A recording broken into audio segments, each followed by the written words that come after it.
你有没有发现，老被人聊起无后这两个字，全是讳莫如深的口气。谁家没了子嗣，断了血脉，旁人背地里总要说一句，肯定是祖上缺德，才遭了这份报应。在世人眼里，断香火就是一个家族最大的厄运。可你有没有想过，这件事或许从根上就看错了？你们要晓得，在一个家族的因果长河里，血脉在某一代突然停住了，没有再往下传，这很可能就不是什么灾祸，恰恰相反，这可能是一个家族几辈子积攒下来，老天爷给的最彻底的一次清算，是最高级别的福报与大解脱。大家先别觉得我是在胡说八道，咱们中华文化里讲究革命由心转，因缘果报。咱们看问题不能光盯着眼前这几十年的一亩三分地，你得把眼光拔高，放到100年、1000年，放到整个天地气机的大循环里去看。这无后背后的第一层真相，佛法里讲得清清楚楚，我把它叫做福报耗尽，天地断流。我常常讲，一个家族的福报啊，就像是老祖宗在院子里辛辛苦苦挖出的一口甜水井，老祖宗省吃俭用，行善积德，这口井里的福水就越蓄越多，子孙后代只要本本分分，就能安安稳稳地喝上甜水。可是你想想看，如果后代子孙不知天高地厚，骄奢淫逸，仗着家里有底子，不仅把这福气当成脏水一样哗哗地往外泼，甚至还为了自己的贪欲去造恶业，去伤害别人，那这口井会怎么样？总有一天要干涸的嘛，盛极必衰，这是天地间雷打不动的规矩。当一片土地被折腾得贫瘠不堪，连一根善念的草都长不出来的时候，老天爷还会往这块烂地里撒种子吗？老天爷是慈悲的，他不忍心看着纯洁的新生命降生到一个福分被透支得干干净净，满是罪孽的家里去受苦，所以天地法则就会强行出面，把这个家族的血脉给断流了。我给你们讲一段历史上事。汉代有个王爷叫梁孝王刘武，这位王爷那是真真正正的富可敌国，他老祖宗当年打天下流血流汗，给他留下了天大的福音。到了他这一代，那是怎么享受的呢？他在自己的封地里硬生生造了一个方圆300里的兔园。300里是什么概念？一眼望不到头，冬天别人家冻得直哆嗦，他的宫殿里烧着西域进贡的香木，满是生春，夏天别人热得流汗。他的浴室榻旁边摆着地窖里藏着的冰块，冰镇着外邦运来的葡萄。园子里养着成千上万的门客，每天一到饭点，几十个厨房同时开火，烤肉的香味能飘出好几里地，金樽玉杯碰在一起的声音日夜都不停歇。你们想想看，人的福报就像银行存款，他天天这么大把大把的往外撒，能撑几天？但这还不是最要命的，最要命的是什么？是福报撑大了人的狂妄。刘武后来狂妄到了什么地步？他想当皇太帝，想接皇位，朝廷里有几位刚正不阿的大臣按着规矩说了几句真话，挡了他的路。你们猜刘武怎么干的？他不是去辩理，而是直接在暗地里杀出大把的金银，养了一批亡命之徒，趁着月黑风高，把朝廷的重臣活生生给暗杀了。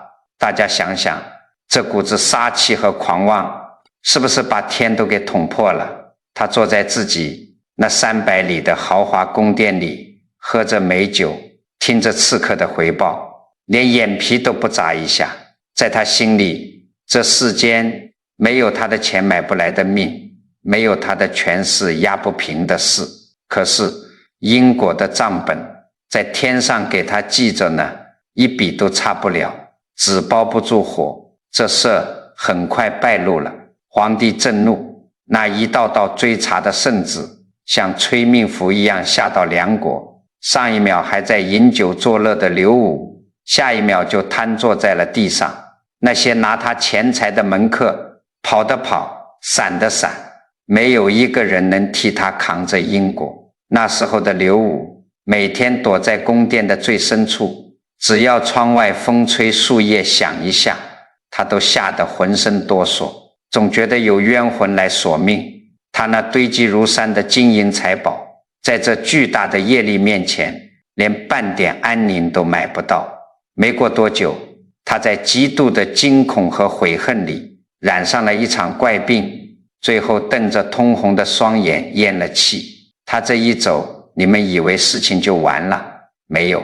他不仅把自己毁了，他还把梁家那口福报的甜水井彻底给抽干了，污染了。他留下的那些子孙后代，不仅没有继承到半点好运，反而把他的贪婪和暴力学了个10乘10。后来的几代梁王，一个比一个荒淫，一个比一个能作乱，最终惹得朝廷忍无可忍，大军一到，封国被彻底废除。那些曾经高高在上的子嗣，被诛杀的诛杀，流放的流放。短短几代人的时间，这个曾经富贵不可一世的庞大家族，就像一阵风吹过灰烬一样，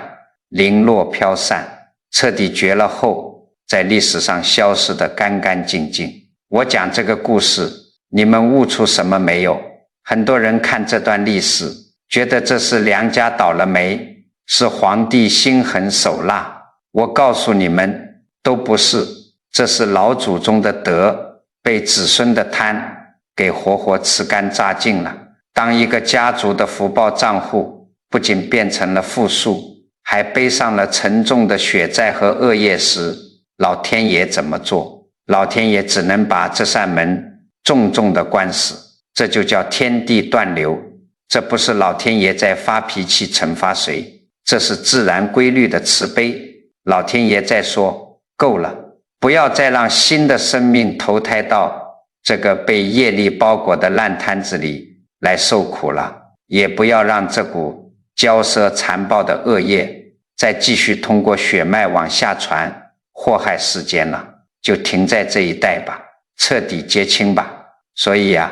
咱们有时候看到世间一些曾经大富大贵、作恶多端或者极其骄纵的人家，最终没留下一男半女，你们千万不要觉得可惜，更不要在背后指指点点，那是天地在收回那片已经被严重污染的土地，让一切乱象归于清净。这是一场巨大的业力清洗。不过讲到这里，肯定有朋友在心里嘀咕了，您说的是那些大富大贵、作恶多端的人家，可咱们平头老百姓平时也没干过什么伤天害理的大坏事，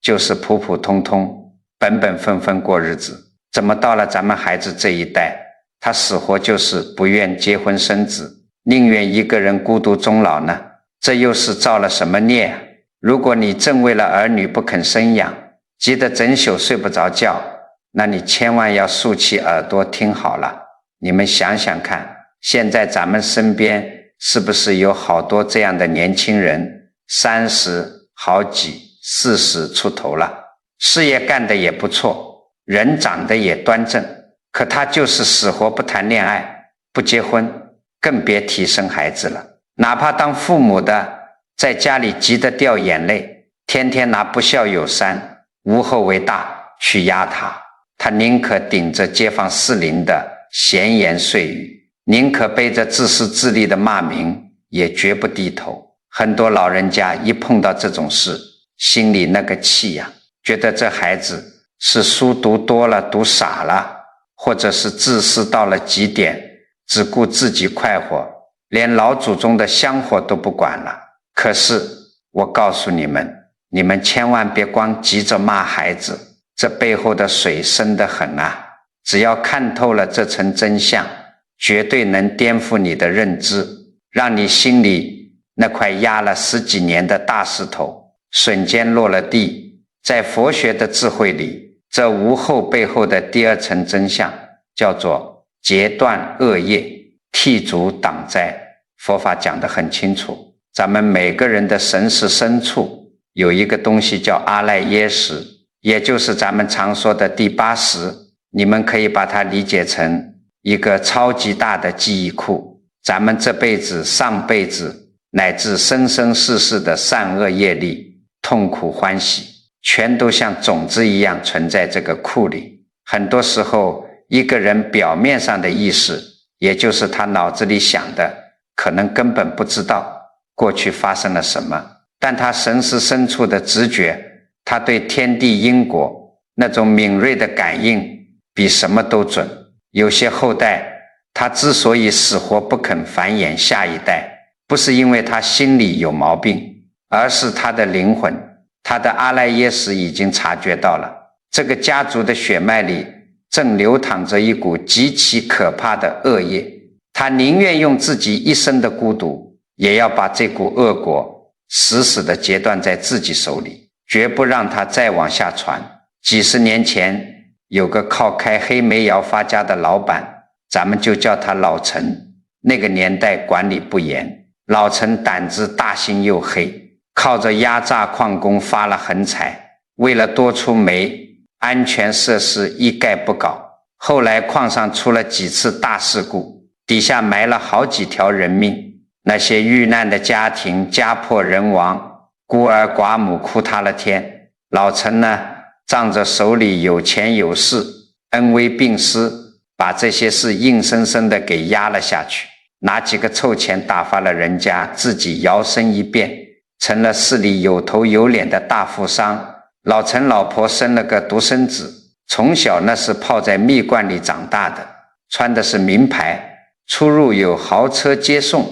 按理说这孩子该是世界上最幸福的人了吧，可是偏偏从这孩子懂事起，整个人就透着一股挥之不去的阴郁。他不喜欢跟富家子弟扎堆，也不爱玩豪车名表，后来查出了极其严重的抑郁症。老陈两口子带着他四处看名医，吃进口药，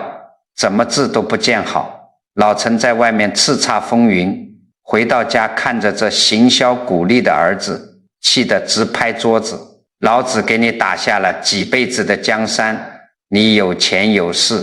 你到底在抑郁个什么劲？他哪里知道佛家讲共业啊，他造下的那些沾着血的恶业，那些孤儿寡母半夜里的诅咒和怨气，他自己命硬，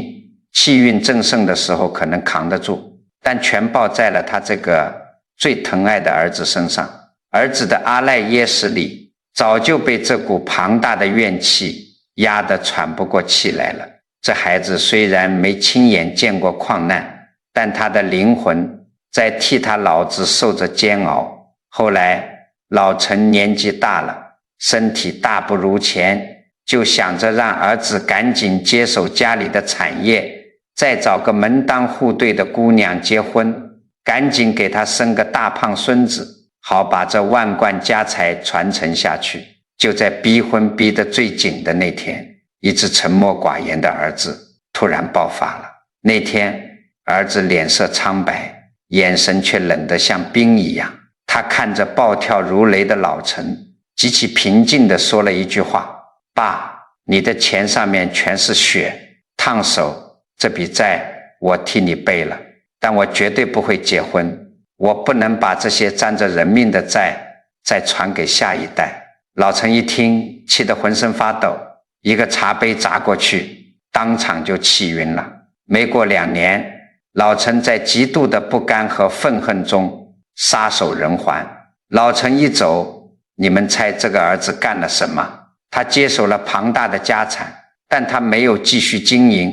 更没有去挥霍。他找了专业的律师和团队，把名下的产业、房产、豪车能卖的全部卖掉，套现了所有的资金，然后他瞒着所有的亲戚，把这些钱一笔一笔全数捐了出去。捐去干嘛呢？去贫困山区修桥铺路，去资助那些看不起病、上不起学的孤儿。他自己呢，身价曾经几十个亿的富二代，最后只留了一套40平米的老破小公寓。他辞退了所有的保姆司机，一个人住在里面，每天自己买菜做饭，吃的最清淡的白菜豆腐，不管亲戚长辈怎么指着他的鼻子骂他是陈家的罪人，骂他是败家子，断了陈家的香火，他连一句嘴都不顶，就这么安安静静的过自己的日子，终身未娶。老朋友们，你们想想看，在世俗的眼里，这个儿子是不是疯了？是不是大逆不孝？老陈家几代单传，到他这儿绝了后，偌大的家产全散尽了，这不是老陈家倒了8辈子血霉吗？我告诉你们，全错了。这个儿子是老陈家真正的活菩萨，他不是在败家，他是在救命啊！老陈当年造下的，那是滔天的杀业。这笔账如果用轮回的眼光看，那是要让陈家后代好几辈子都在地狱里煎熬，在怪病和横祸中去还债的。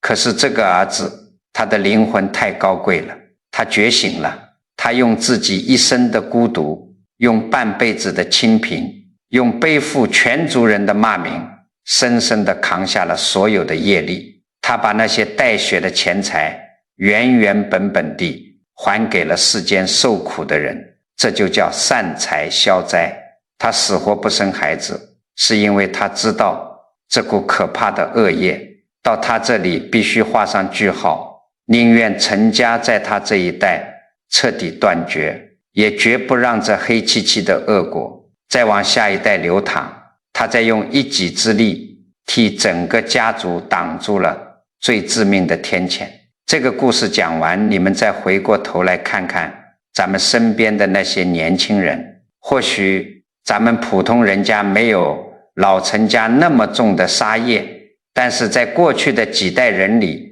谁敢保证老祖宗没有亏欠过别人？是不是在感情上骗过人？是不是在钱财上占过大便宜？又或者这个家庭本身的相处模式就充满了怨恨、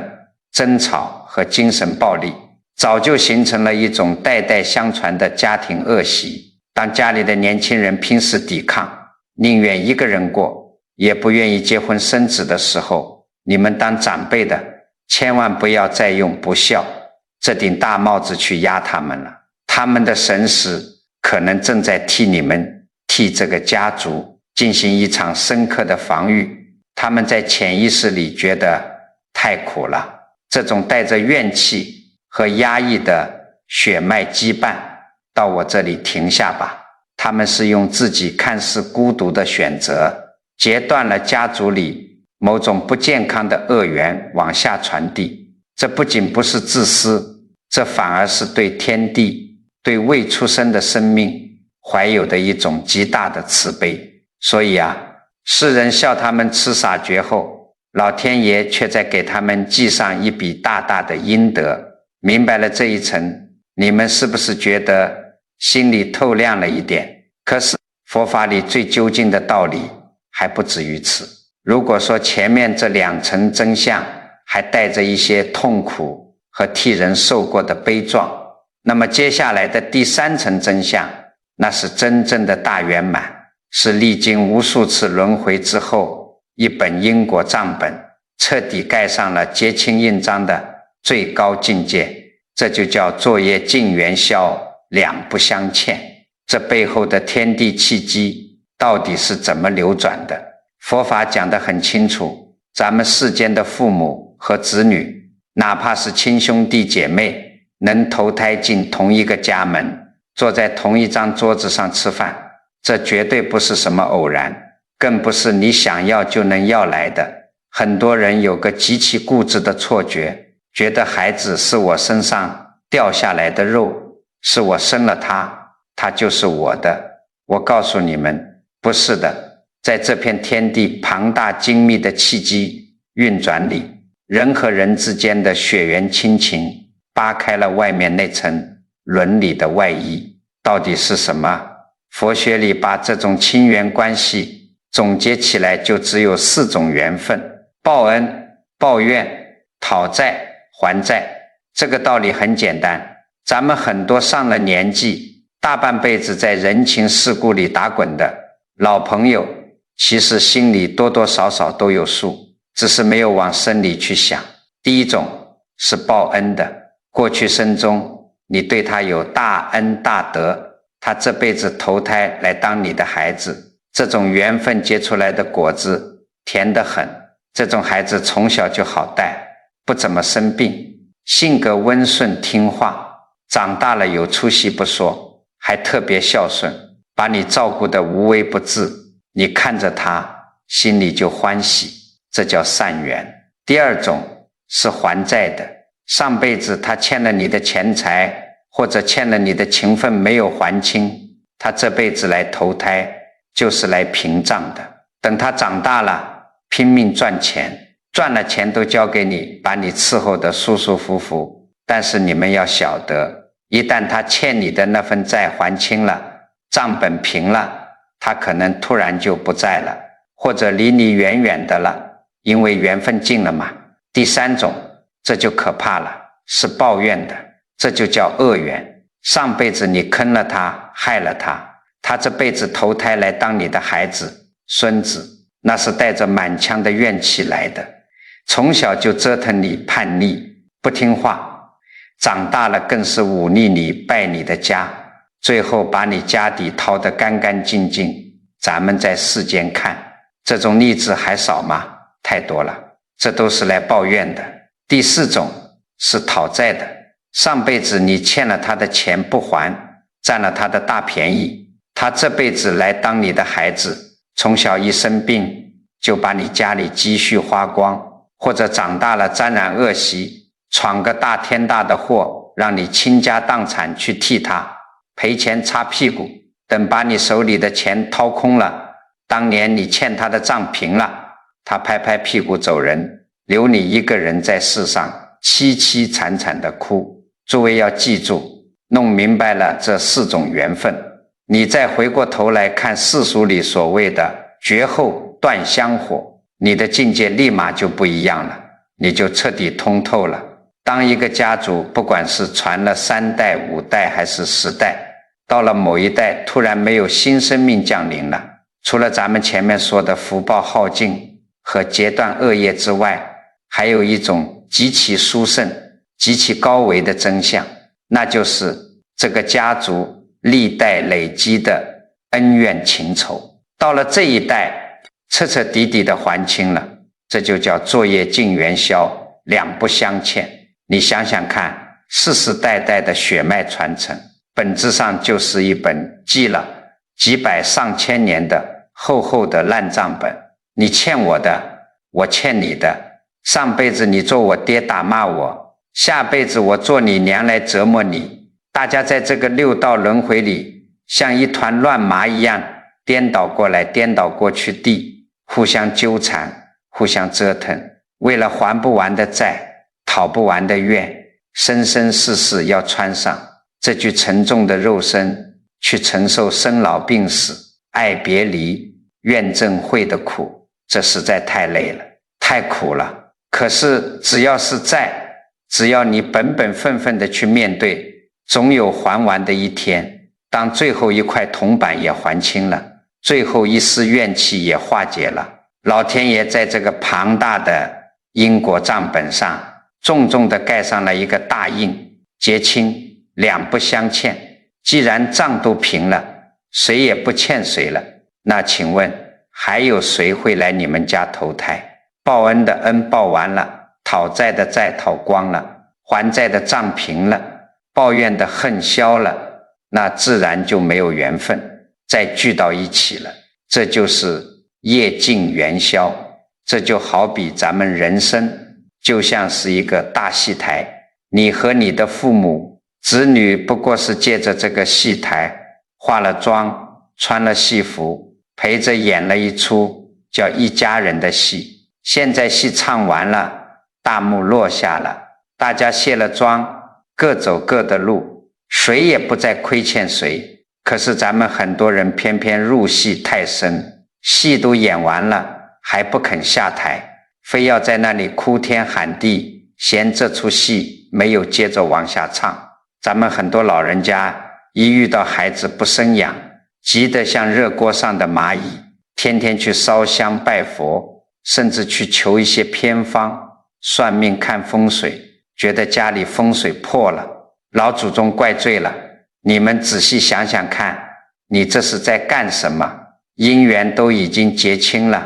你这强行的去求去闹，等于是在干什么？等于是在大街上拉住路人，非要跟人家再借一笔高利贷，非要跟天地再要几个债主进门啊，好不容易账平了，你非要再招惹几个业力进来，非要再把一条无辜的灵魂绑进你们家的因果链条里，这不是糊涂到了极点吗？这种不再延续香火的状态，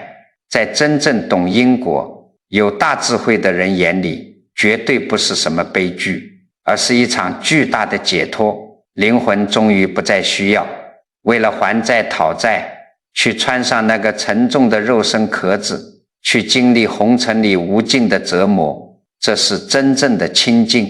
是大圆满，是这个家族在因果法则里修来的最高级别的自由。所以啊，老朋友们，如果你们家里也面临着这样的情况，请你把压在心头的那块石头彻底搬开，不要觉得抬不起头，不要觉得愧对祖先，你要在心里默默的感恩，感恩这场几百年的因缘终于善始善终，感恩你们彼此之间再也不用在苦海里互相亏欠，放下那个执念，你当下的晚年就会立刻变成一片没有挂碍的清净地。你们想想看，当你心里真的清净了，账本也结清了，你再往深处看，老天爷下的这一步棋，就会发现天地对你的安排不仅是两不相欠那么简单，里面其实还藏着极大的慈悲。很多老人家一辈子被世俗的观念绑着，总觉得老了身边得有儿女围着，有人端茶倒水，这才叫有依靠，才叫有福气。甚至有人觉得老天爷让我一个人孤孤单单的，连个后代都不给，是不是在变相的惩罚我？我告诉你们，千万别这么想。老子讲天地不仁，以万物为刍狗，这话绝不是说老天爷冷酷残忍，而是说天地对众生一视同仁，他的安排往往有着咱们常人看不透的深意。这无后背后的第四层真相，佛法里点得透透的，叫做天道护佑，灵魂觉醒。咱们世俗人看问题，眼皮子总是太浅，总觉得生了孩子自己就有了指望。可是你仔细往深了想想看，在这个变幻莫测的世间，很多时候你的血脉，你最在乎的儿女，往往恰恰就是你命中最大的软肋，是你最致命的枷锁啊！有些人的命格里本来带着大劫数，或者他将来的境遇要面临翻天覆地的动荡，老天爷慈悲呀，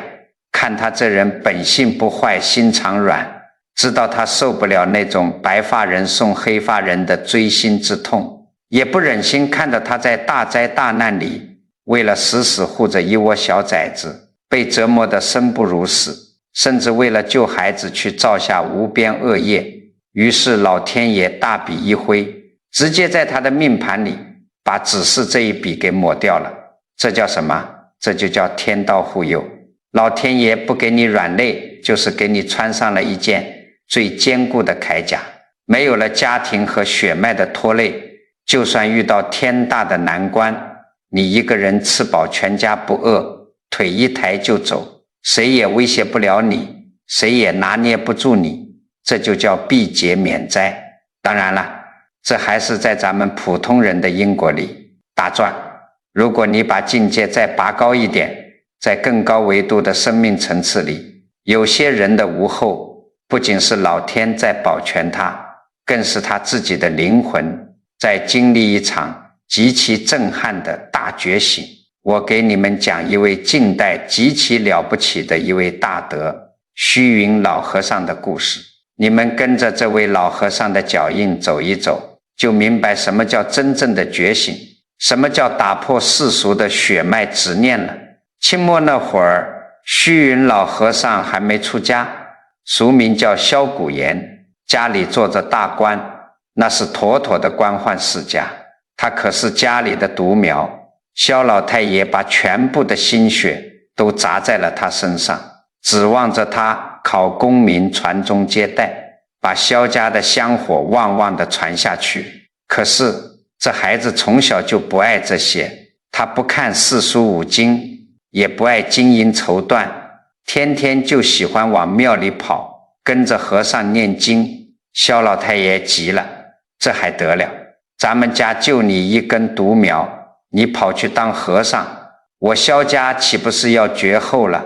为了彻底拴住这个儿子的心，萧老太爷使出了世俗里最管用的一招，娶亲，而且一娶就是2个，把田家和谭家2位如花似玉的大家闺秀硬生生地塞进了洞房。你们想想那个画面，洞房花烛夜，外面锣鼓喧天，亲戚们喝得醉醺醺的，都在贺喜萧家要添大胖孙子了。屋子里红烛烧得噼啪作响，2位顶着红盖头的新娘子坐在床沿上，紧张的手心里全是汗，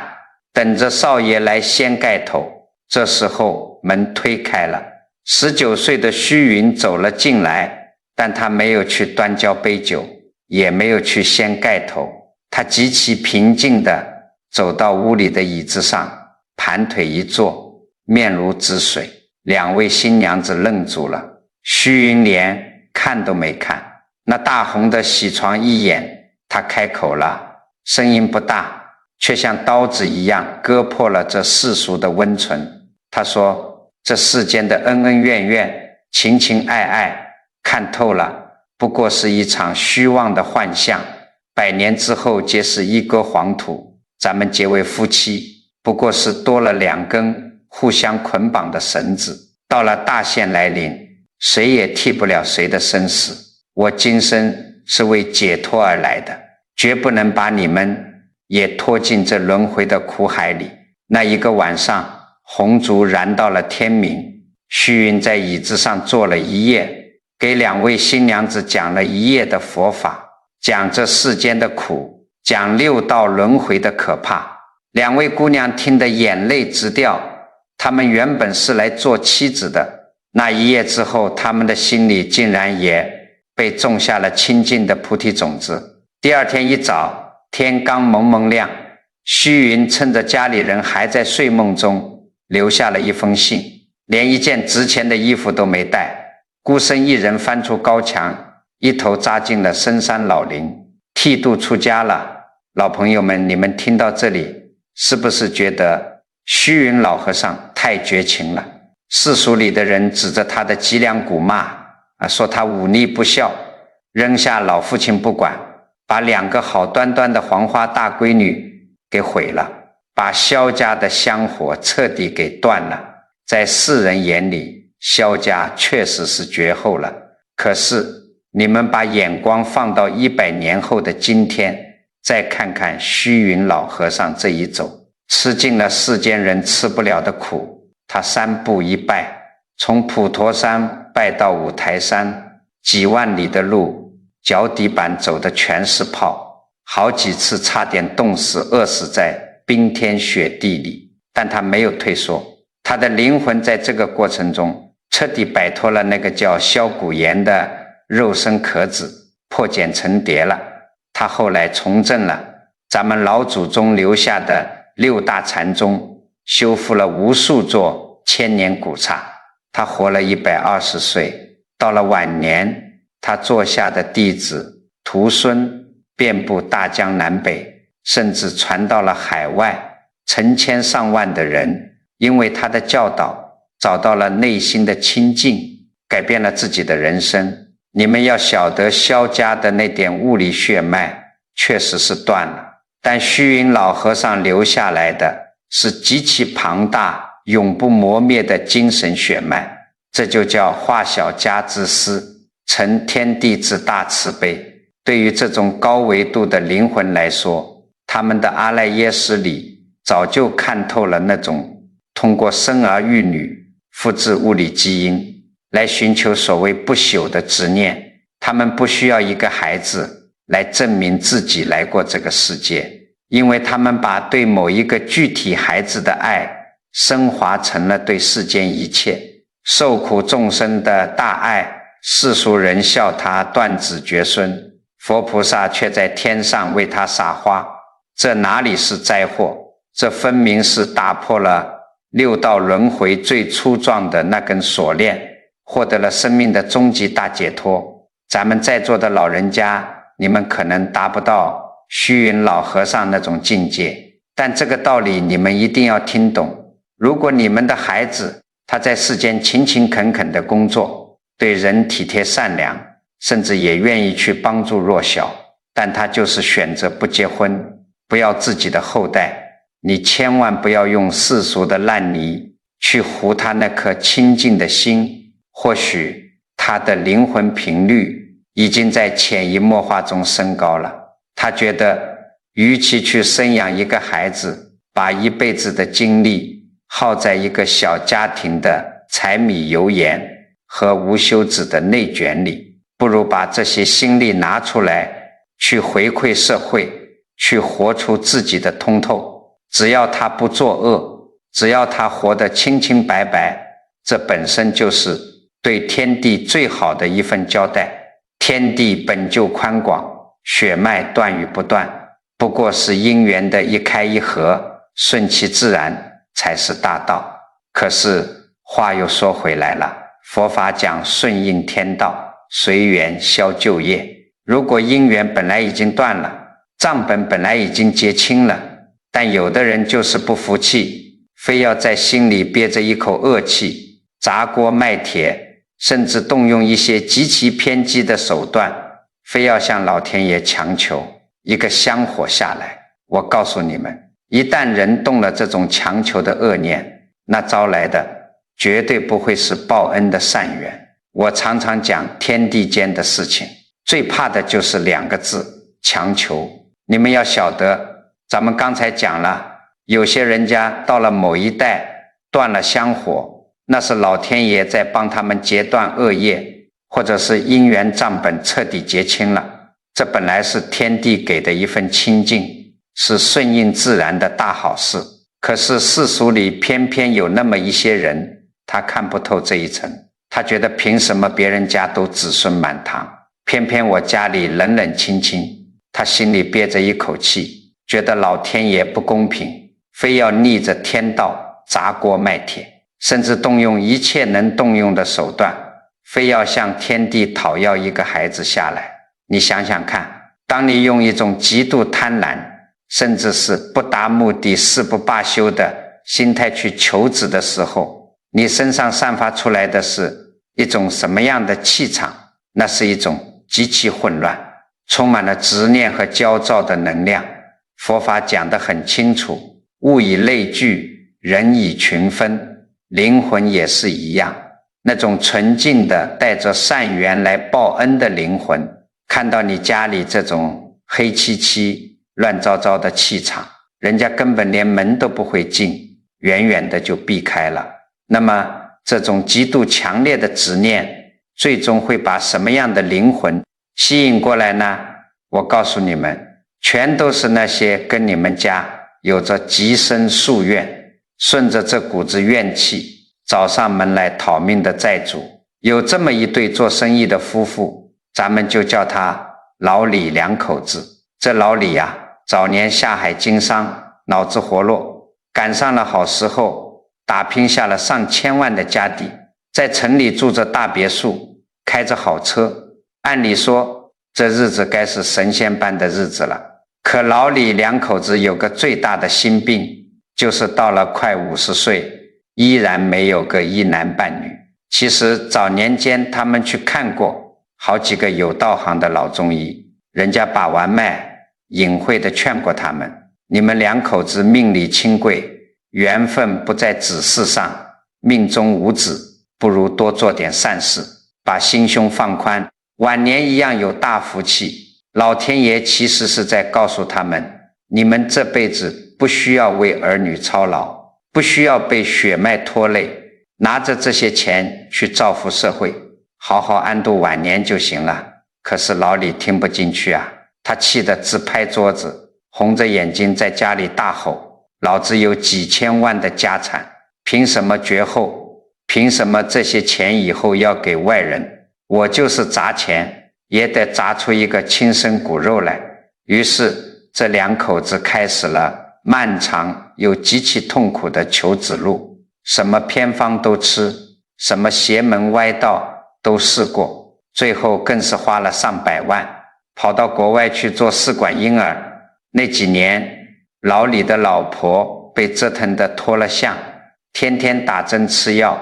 整个人就像是个药罐子，精神极度紧绷，动不动就在家里摔盘子砸碗，整个大别墅里连一点活人的热乎气都没有，全是不甘心和怨气。这股子滔天的执念到底还是起作用了。老天爷就像是叹了口气说，行，既然你非要，那就给你吧。老李老婆终于怀上了，而且还是个双胞胎男孩。孩子出生的那天，老李在医院走廊里高兴地大哭，逢人就发红包，觉得老李家的香火终于续上了，自己这万贯家财终于有人继承了。可是老朋友们，强扭的瓜不仅不甜，它里面包着的全都是毒汁啊！这两个孩子因为是逆着天道强求来的，一出生就带着极其严重的先天缺陷，一生下来没抱出产房，直接就送进了重症监护室。那仪器上一天就是大几千上万的费用，流水一般的花出去。老李两口子天天在病房外面掉眼泪，好不容易把命保住了，接回了家。这俩孩子也是3天2头地生病，家里常年飘着药味。但这还不是最可怕的，最可怕的是随着这两个孩子一天天长大，他们身上那种来讨命的恶缘本性彻底暴露出来了。因为是千辛万苦强求来的，老李两口子对这俩孩子那是溺爱到了极点，要星星不给月亮。结果呢，这两个孩子从小性格就极其乖张暴戾，10几岁的时候在学校里打架斗殴，甚至把同学打受伤，老李低三下四地去给人家赔钱道歉。到了20多岁，这两个儿子根本不学无术，沾染了一身的恶习，天天逼着老李拿钱出去挥霍。有一天，大儿子因为在外面欠了巨额的赌债，跑回家找老李要钱。老李那阵子生意也不景气，气得骂了他2句。你们猜这儿子怎么说？他冷冷地看着亲爹，一脚把茶几踹翻，指着老李的鼻子说，你们当年非要费那么大劲把我生下来，不就是为了找个工具给你们传宗接代，满足你们的虚荣心吗？既然生了我，我的债你就得还，不拿钱，今天我把这别墅给你点了。老李气得当场就突发脑溢血，瘫在了地上。后来怎么样了呢？老李偏瘫了，躺在床上不能动。这2个好儿子趁着亲爹病倒，竟然找人伪造了各种手续，把老李名下的公司股份、房产连同那栋大别墅全部低价变卖，拿去填了他们自己的无底洞。在一个大冬天的下午，这2个兄弟换了别墅的门锁，把瘫在轮椅上的老李和哭得快要瞎眼的老伴，连同2个破行李箱，硬生生地给推到了大街上。2位老人，曾经风光无限的千万富翁，就这么坐在街心的公园长椅上，吹着刺骨的寒风，连晚上去哪住都不知道。老李歪着嘴，浑身哆嗦着，看着手里那张全家福，突然老泪纵横。他大哭着对老伴说，咱们当年要是听了劝，认了命，这几千万的家底，咱们俩去周游世界，去捐给孤儿院，现在不知道活得多风光，多受人尊敬啊。咱们花了几百万，受了那么多罪，到底是买回了2个什么老祖宗啊？这是亲手点了把火，把自己给烧得干干净净啊。听到这里，大家心里是不是倒抽了一口凉气？这个道理很简单啊，这就是佛法里最深刻的教诲，执念所致，恶业随之。这俩孩子是来报恩的吗？绝对不是，他们就是被老李2口子当年那股子宁可逆天也要强求的极端怨气，给硬生生从地狱门里拉上来的讨债鬼。等把你们老2口的钱掏光了，命气塌了，他们的债也就讨完了，拍拍屁股就把你们扫地出门。所以啊，咱们在座的老人家，还有那些正因为自己生不出孩子，或者儿女不愿意生养，而整天焦虑的睡不着觉的朋友，你们千万要把这层窗户纸给看透了。如果子女结了婚，但就是怀不上，或者试了各种顺其自然的方法，还是没有动静，做长辈的千万不要在旁边施加压力，不要去逼着孩子到处求偏方，不要逼着孩子去受罪，做各种极端的医疗手段，更不要在家里长吁短叹，搞得乌烟瘴气。你要在心里明白，老天爷不给这道缘分，那是老天爷在保护你们家，是老天爷看你们家这艘船太小了，承载不起那些猛烈的业力，所以干脆就不让那些讨债鬼上船。你们应该松一口气，应该感恩才对啊！没有后代，天塌不下来，强求来一个败家子，一个逆子，那才是真正的把你们家往地狱里推。你想想看，你拼了老命，耗尽家财，毁了身体，好不容易求来一根所谓的香火，结果这根香火长大了，不仅不给你养老送终，反而六亲不认，把你们一辈子的心血败得精光，把你们气得早早进了棺材，这难道不是世间最大的讽刺吗？所以老朋友们，放下那个必须要有后绝后，就是天塌了的世俗执念吧。生命本身是完整的，不管是延续还是断绝，皆是因果的自然流转。讲到这里，很多朋友可能心里已经释怀了一大半，但肯定还有个最现实的疙瘩解不开。有些老人家会问，您说的对，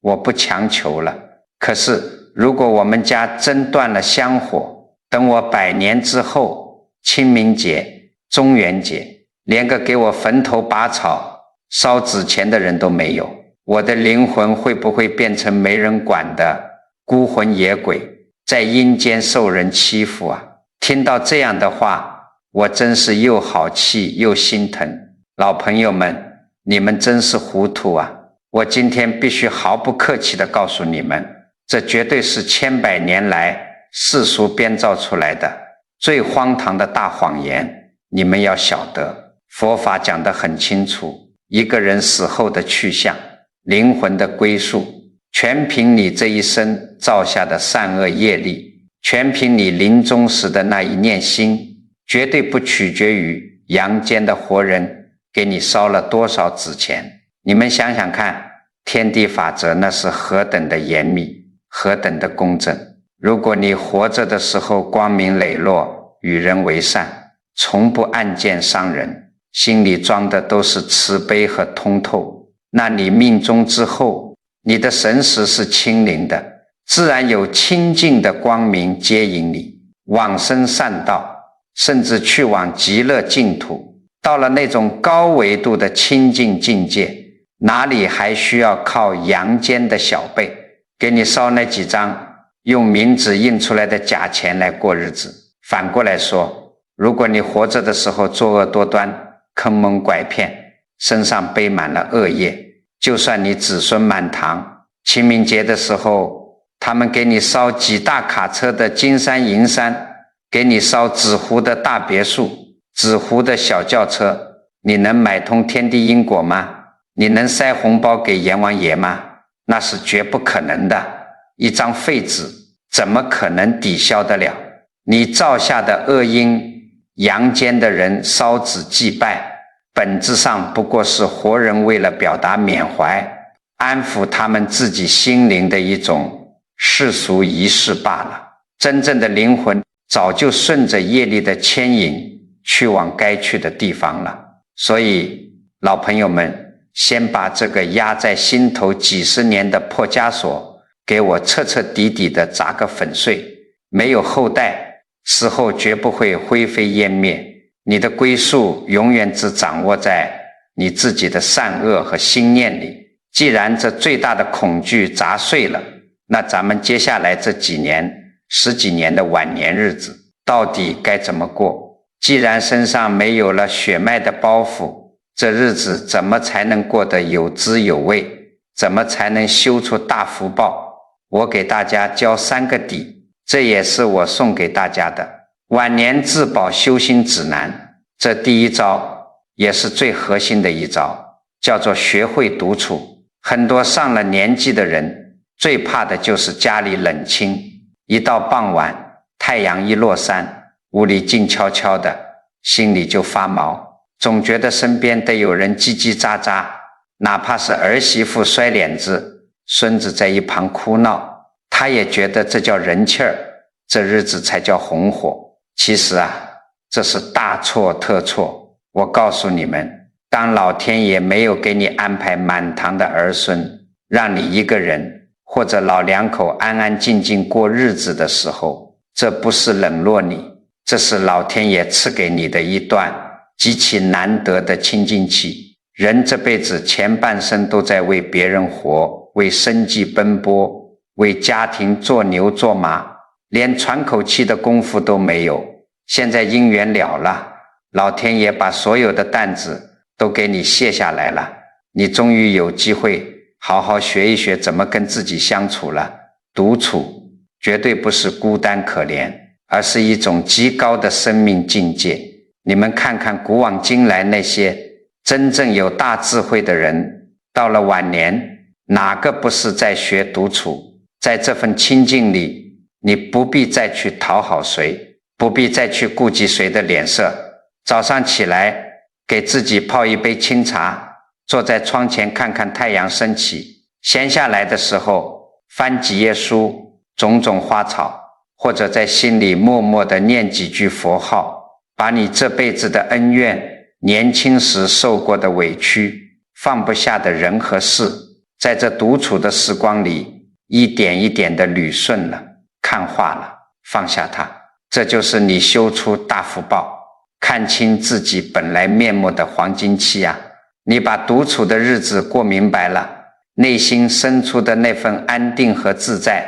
比什么儿孙绕膝都要来得踏实。你要知道，能在晚年拥有这份不被打扰的清静，是世间多少人求都求不来的大福分。这第二招叫做课题分离，绝不卷入他人的因果。什么意思呢？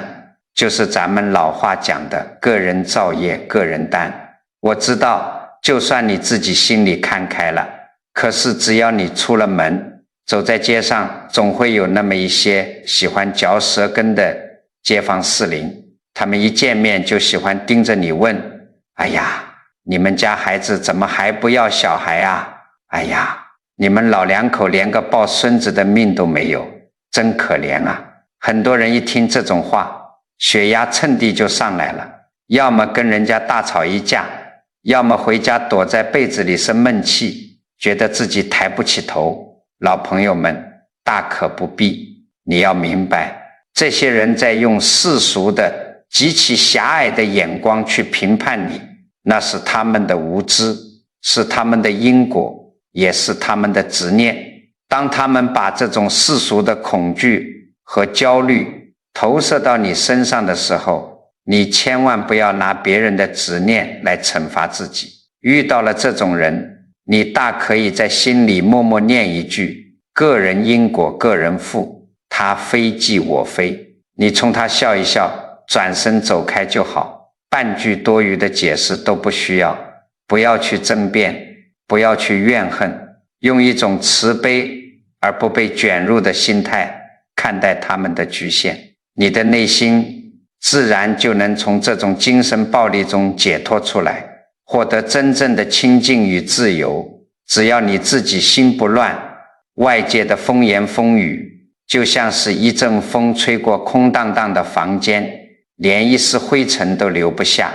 这第三招也是福报最大的一招，叫做转小爱为大爱，缔造你的精神血脉。咱们世俗的人往往把所有的爱财富和精力都极其狭隘地封存在一个小家庭的物理血脉里，为了自己那个亲生的孩子倾尽所有，甚至不惜去造业，去损阴德，只为了给后代多留几套房，多留点钱。可是几代人之后呢，那些钱财早散了，后代连你的名字都不记得了。而你既然不必再为小家庭的血脉锁链所困，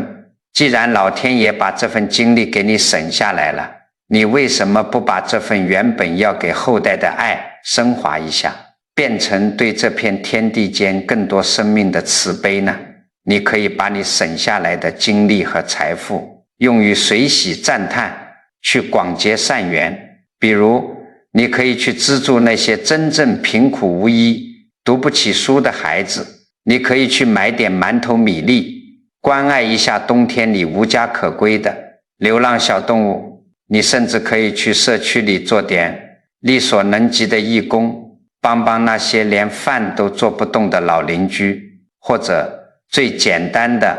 平时在街上遇到愁眉苦脸的人，给人家一个善意的微笑，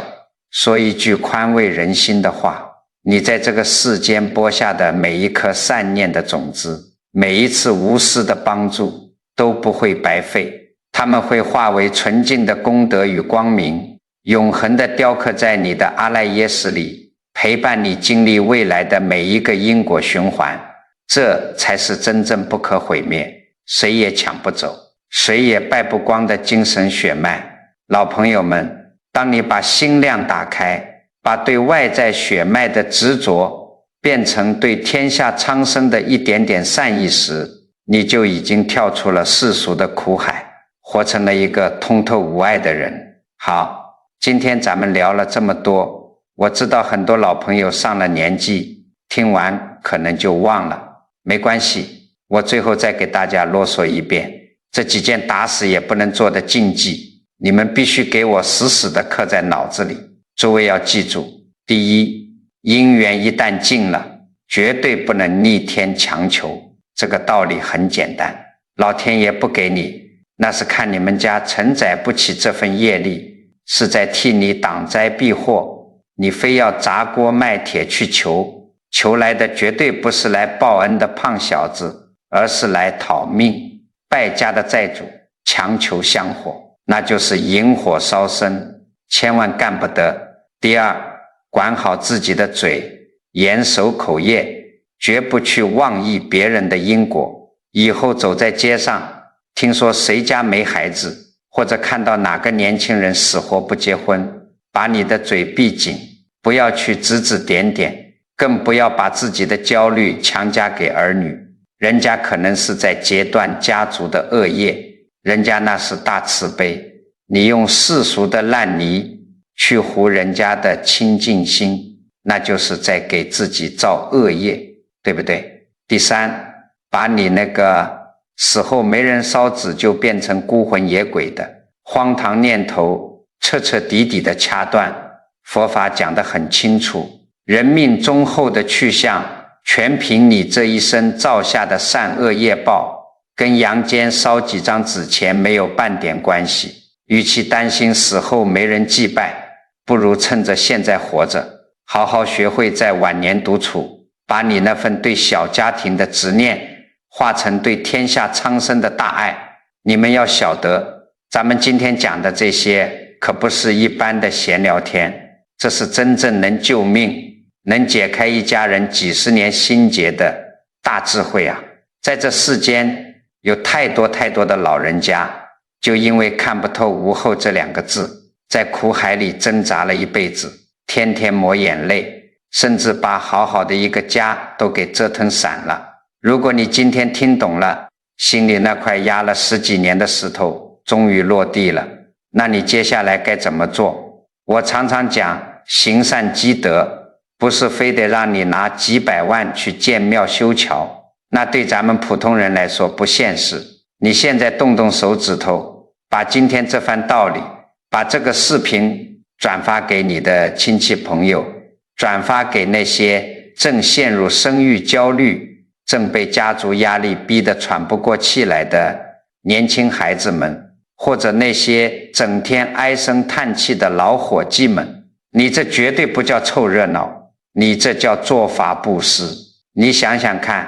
你这一转发，可能就解开了一个家庭几十年的痛苦，你这一句善意的提醒，可能就让一个本该被父母逼上绝路的孩子彻底放下了包袱，让一个家庭少造了一场极其可怕的恶业。这就叫救人一命，护人一运啊！赠人玫瑰，手有余香。当你发善心去帮别人解开心结的时候，老天爷自然会把这份无量的功德清清楚楚地记在你和你家人的账本上。这就是咱们常说的世间最大的改命，不是去算命看风水，而是改念、改行、改因。如果你觉得我今天讲的这些大白话真真切切地帮到了你，让你心里痛快了、通透了，请你一定要动动手指，给这个视频点个赞，点个关注。你每一次的支持和转发，都是在为自己和家人积攒深厚的福报。最后，我希望大家看完之后，都能在评论区里留下一句善言。你可以打上看破放下，也可以打上愿家宅平安，或者是众善奉行。别小看屏幕上的这几个字，当成千上万的老朋友都在这里留下善念的时候，咱们这个评论区就成了一个极其强大的祈福道场。你写下的每一句善言，最终都会化作最纯净、最温暖的光明能量，完完全全地回向到你自己和你的家人身上，保佑你们晚年清净，无病无灾。